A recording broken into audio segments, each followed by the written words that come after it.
जय जगन्नाथ सांग मैंने आपण मैंने केमती अच्छा आम मैंने सब भल अच्छे आपण मैंने भल अच्छा तो मुझे आशा करुँच आपण मैंने समस्ते भल तो आज दांड उड़ेबा ओषा से आम समस्ते बाहरी पड़ू दांड उड़ेबापी ये तो दांड उड़िया चली आम दीटा नंडा भी आगे चलते उड़े उड़े सो ए आम फूल तोलिकी ये जो किया थाए से कियारे टी फूल दिहला तापर पानी से जो झाटवा को धोईकी से पानी दिया हुए ठाकुर पाखे ये भी पानी दबा जा भी चलती तापर सी किया को आम उपाड़ी नहीं जाऊ आम जो गाँ मंदिर पाखक सेठिकी मंदिर पाखे फूल भी तोड़िलु मंदिर पाखक नहीं कि थुआ हुए थुआई सेठी सब झाटुआ भी से सैड्रे सब सजा हुए वृंदावती पाखे सेटा भी आम महादेव मंदिर आम गाँव से सब थुआ हुए थुआई सेठी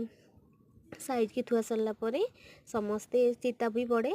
एबी भी चिता पकिया चलती जड़े दीदी भी चिता पकाउछंती चिता पकिया सरला आम सब भोग नहीं कि आसू आम गाँव समस्ते भोग आणती जो मैंने भी ओषा करेंगे माने समस्ते भी गाँ सारा लोक भी भोग नहीं कि आसती से भोग करा हुए तापर भोग सरला से पूजा सरला समस्ते से किया को लेकिन आम विसर्जन कराए गाड़िया तापर ये भोग तो चलती आपण मैंने देखु मुझे छड़ौची मुआ जो उखुड़ा से जो कौन कहते से छड़िया छड़ी चलती तो ये सब आम गाँ यहाँ आउ देखु केमती भोग कराऊँगी आठी सरला ये जो बारियाड जो दिया हुए से दिहला आउ समस्ते मुंडिया मारे सरला और रोचु जय जगन्नाथ।